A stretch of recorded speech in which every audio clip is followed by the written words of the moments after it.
Hello friends, good morning. তো আজকে হচ্ছে 15 আগস্ট। আর এই দেখো আমার মেয়েকে ঘুম থেকে তুলে ফেলেছি। আজকে ওর স্কুলে প্রোগ্রাম আছে। এখন বাজে ঘড়িতে কটা বলো তো? চলো তোমাদের দেখ। বাজে ঘড়িতে 5:30। তো মেয়েকে তুললাম, মুখ ধোয়ালাম। এখন মেয়েকে রেডি করাবো, যেহেতু আজকে মানে ওদের স্কুল টাইমেই যেতে হবে স্কুলে, তাই চলো। এই দেখো আমার মেয়ের এখন মুখে কিছু নাই, যে ক্রিম লাগাবো। তো ফাইনাল লুকটা তোমাদের দেখাবো। এই যে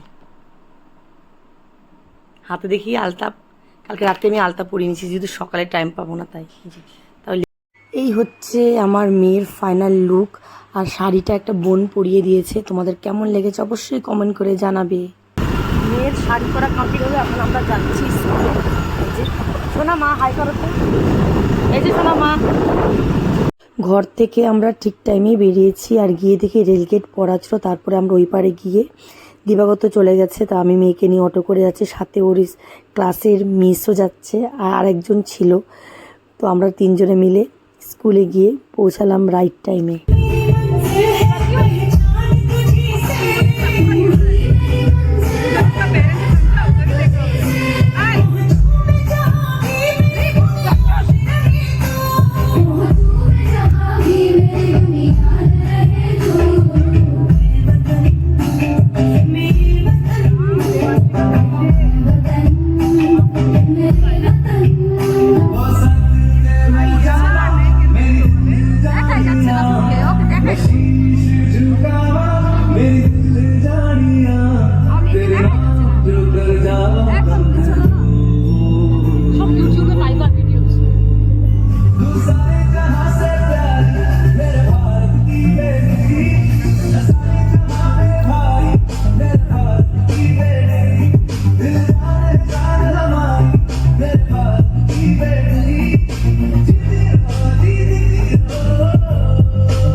There